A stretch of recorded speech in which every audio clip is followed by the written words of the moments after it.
Hello, എല്ലാവർക്കും നമസ്കാരം. ഷൺമുഖദാസ്,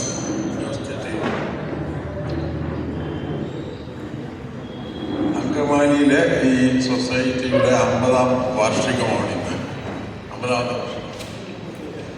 ഇപ്പോൾ ഇത് കാണുമ്പോൾ എനിക്ക് തോന്നുന്നത് ഈ ആദ്യത്തെ സമ്മേളനത്തിന് തന്നെ വന്നവർ തന്നെയാണോ ഇത്? കാരണം ചെറുപ്പക്കാരായിരിക്കും, നല്ല പ്രായമുള്ള ആൾക്കാർ. അപ്പോൾ 50 വർഷം കഴിഞ്ഞിട്ടും അതേ ആൾക്കാർ തന്നെയാണോ എന്നൊരു സംശയം തോന്നും. അത് ഇവിടുത്തെ മാത്രം പ്രശ്നമല്ല. നമ്മൾ പൊതുവെ ഫിലിം സൊസൈറ്റിയിലെ മറ്റ് സ്ഥലങ്ങളിലൊക്കെ ഞാൻ ഇതിൻ്റെ ഒരു ഭാരവാഹിയായതിൻ്റെ പേരിൽ പല സ്ഥലങ്ങളിലും പോയിട്ട് വരും. അപ്പോൾ അവിടെയൊക്കെ ഈ സ്ക്രീനിങ്ങൊക്കെ കാണാൻ വരുന്നതും പങ്കെടുക്കുന്നതൊക്കെ പ്രായമുള്ള ആൾക്കാർ മാത്രമാണ്. ചെറുപ്പക്കാരുടെ ഒരു ഏർപ്പാടല്ല ഫിലിം സൊസൈറ്റി പ്രസ്ഥാനം എന്ന് തോന്നുന്ന രീതിയിലാണ് ഇന്നത്തെ രീതികൾ. ചെറുപ്പക്കാരുണ്ട്, ഇവരൊക്കെ ചെറുപ്പക്കാർ സിനിമ കണ്ടിട്ടുണ്ട്. പക്ഷേ ഫിലിം സൊസൈറ്റിയായിട്ട് ബന്ധമുള്ള ചെറുപ്പക്കാർ വളരെ കുറവാണ്. അപ്പോൾ ഈ 50 വർഷം കഴിഞ്ഞിങ്ങനെ വെക്കുമ്പോൾ നമ്മൾ ആലോചിക്കേണ്ടത് ജോസ് തെറ്റയിലൊക്കെയാണ് അന്ന് ഇത് തുടങ്ങുന്ന കാലത്ത് നമ്മൾ പലരും ഇപ്പം പഴയ സെക്രട്ടറി ഇവരൊക്കെ ഉണ്ട്. 50 കൊല്ലം മുമ്പ് ഈ പ്രസ്ഥാനം തുടങ്ങുമ്പോൾ എന്തായിരുന്നു നിങ്ങളുടെയൊക്കെ മനസ്സിൽ എന്നൊന്ന് ആലോചിച്ചപ്പോൾ ഐ ജസ്റ്റ് വണ്ടർ. സിനിമ കാണിക്കൽ മാത്രമായിരിക്കില്ലല്ലോ ഒരു ഫിലിം സൊസൈറ്റിയുടെ ലക്ഷ്യം. സൊസൈറ്റി എന്ന് പറയുന്ന ഈ സമൂഹം എന്ന് പറയുന്ന ഈ സമൂഹത്തിൽ എന്തെങ്കിലും വ്യതിയാനങ്ങൾ, ചലനങ്ങൾ, മാറ്റങ്ങൾ, മുന്നോട്ടുള്ള നീക്കങ്ങൾ, ഇതിനൊക്കെ വേണ്ടിയായിരിക്കുമല്ലോ ഒരു ഫിലിം സൊസൈറ്റി. അങ്ങനെ ആലോചിക്കുമ്പോൾ എന്താണ് ഇന്നത്തെ കാലം എന്നുകൂടി ആലോചിക്കണം. നമ്മളെവിടെ എത്തി? 50 years of film society movement, 50 years of work, what has reached us. 50 വർഷം എന്ന് പറയുമ്പോൾ 74, 75, 76 കാലത്ത് നമ്മുടെയൊക്കെ സുഹൃത്തായിരുന്ന ജോൺ അബ്രഹാം എന്ന് പറഞ്ഞ അന്നത്തെ ചെറുപ്പക്കാരൻ ഒരു കഴുതയെ ബ്രാഹ്മണ്യത്തിലേക്ക്, അഗ്രഹാരത്തിലേക്ക് കയറ്റിവിട്ടു. ഇന്ന് അങ്ങനെ ഒരു പ്രവൃത്തി ആരെങ്കിലും ചെയ്യാൻ ആലോചിച്ചാൽ തന്നെ എന്തായിരിക്കും സ്ഥിതി എന്ന് ആലോചിക്കുക. അപ്പം ഇതാണോ നമ്മൾ നേടിയെടുത്ത വലിയ മുന്നേറ്റം? അന്നത് സാധ്യമായിരുന്നു ജോൺ അബ്രഹാമിനോ അല്ലെങ്കിൽ മറ്റു പലർക്കും. പിന്നെ ഞാൻ രാവിലെ ട്രെയിനിൽ വരുമ്പോൾ ഞാൻ കണ്ടത് വളരെ തമാശയുള്ളൊരു യാത്രയാണ് ഞാൻ ഇപ്പോൾ. അപ്പോൾ അതിനകത്ത് അധികം ആൾക്കാരില്ല. ഒരു സൈഡിൽ ഒരു മധ്യവയസ്കൻ, വേറൊരു സൈഡിൽ ഇരുന്നൊരു സ്ത്രീ. 2 പേര് കണ്ടിന്യൂസ് ആയിട്ട് ഫോൺ ചെയ്തുകൊണ്ടിരിക്കുന്നു. ആ സ്ത്രീ പറയുന്നത് ഇന്നലെ പുലർച്ചയ്ക്ക് കിട്ടിയ ദർശനത്തെക്കുറിച്ചാണ്. ദർശനം ഗംഭീരായി, അടുത്ത് തന്നെ കിട്ടി, രാഗമാലികയിൽ റൂം കിട്ടിയതുകൊണ്ട് ദർശനം നന്നായി. മറ്റേ ആൾ പറയുന്നു ദൈവപ്രശ്നം വെച്ചപ്പോൾ മറ്റേ ആൾ ഇങ്ങനെ ചെയ്തു. അപ്പം ഞാൻ കരുതി ഏത് പുണ്യഭൂമിയിലൂടെയാണ് ഈ തീവണ്ടി പോകുന്നത്? നമ്മുടെ നാട്ടിനകത്ത് ഇതൊക്കെയാണ് മെയിൻ ഇഷ്യൂസ്. ദേവപ്രശ്നം, പുതിയ ദർശനം. അപ്പം ഇതൊക്കെയാണ് നമ്മൾ നേടിയെടുത്ത പുതിയ കാലം.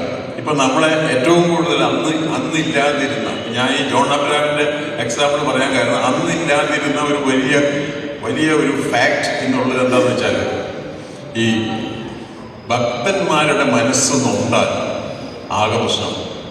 ഭക്തന്മാരുടെ മനസ്സാണെങ്കിൽ വളരെ ലോലമാണ്. ഒരു കാറ്റടിച്ചപ്പോൾ നൊന്താൽ കോടതി വരെ തകരാറും. കോടതി ഇപ്പോൾ ഭക്തന്മാരുടെ കീഴെയാണ്. നമ്മളെ ഏറ്റവും കൂടുതൽ താല്പര്യം കാണിച്ചിരുന്ന ഒരു സുപ്രീം കോടതി ജഡ്ജി അദ്ദേഹത്തിൻ്റെ റിട്ടയർമെൻറ്റിന് ശേഷം പറഞ്ഞത് ദൈവമാണ് അദ്ദേഹത്തെ കൊണ്ട് പലതും ചെയ്യിക്കുന്നത്. അപ്പം നീതിയും ന്യായമൊന്നുമല്ല, അതിൻ്റെ മുകളിൽ മതവും ദൈവവുമായി മാറിക്കഴിഞ്ഞിരിക്കുന്നു. ഇതൊക്കെയാണ് 50 വർഷം കൊണ്ടുള്ള മാറ്റങ്ങൾ. അപ്പോൾ ഈ 50 വർഷത്തെ പറ്റി പറയുമ്പോൾ ഞാൻ ഈ 50 വർഷത്തിന് ഇത്രയും പ്രാധാന്യം കൊടുക്കും. കാരണം ഞാനും ഈ 50 വർഷത്തിൻ്റെ ഒരു സൃഷ്ടിയാണ്. 50 years back I came to cinema.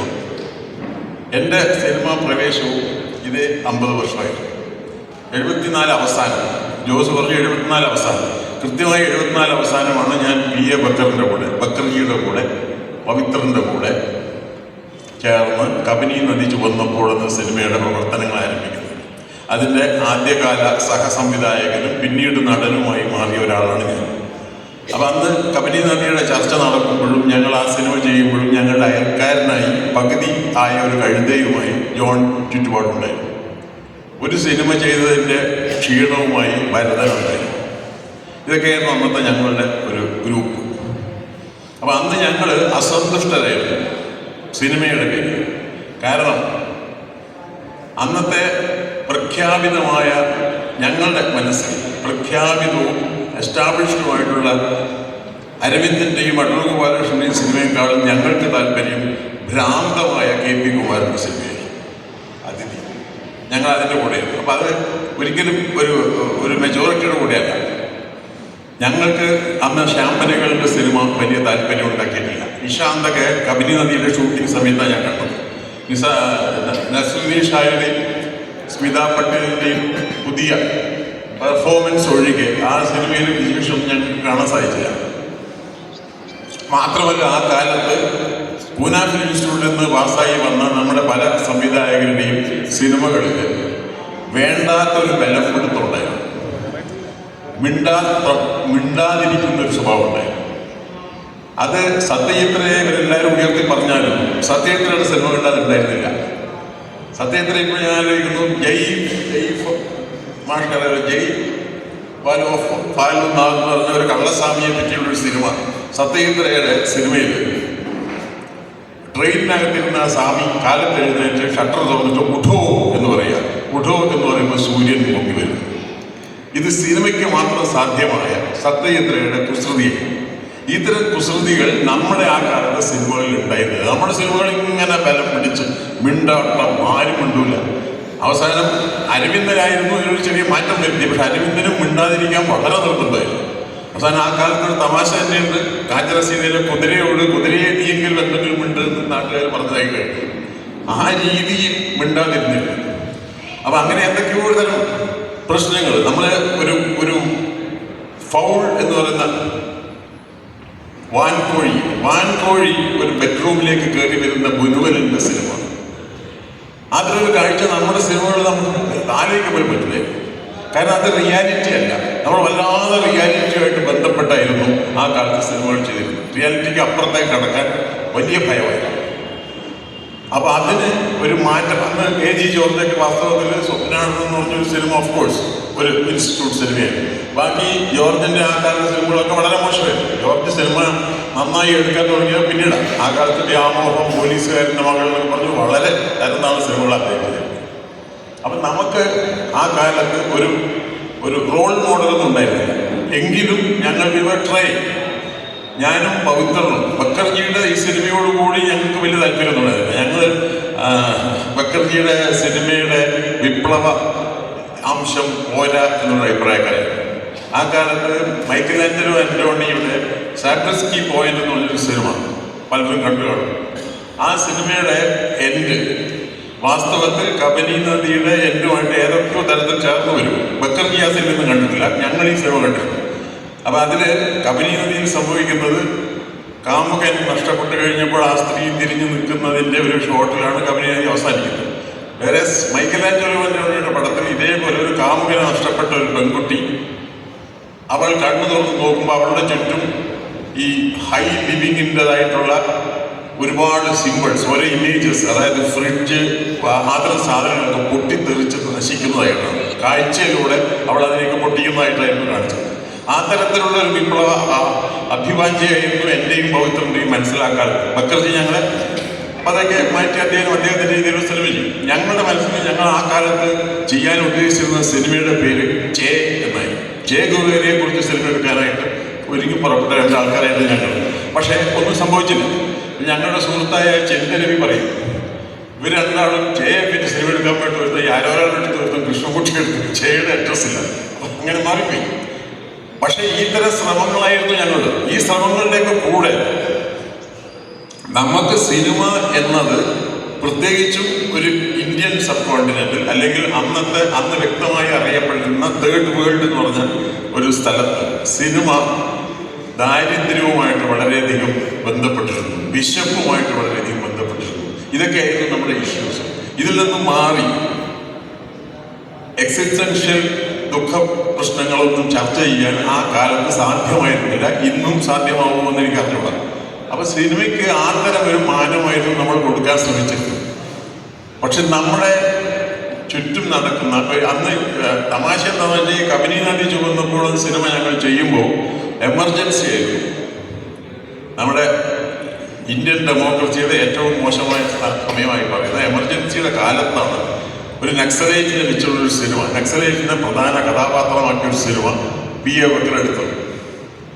ഇന്നിപ്പോ എന്താണ് ഒരു പ്രത്യേക വാക്കുണ്ട് നമ്മുടെ പ്രധാനമന്ത്രി പറയുന്നത്, നഗര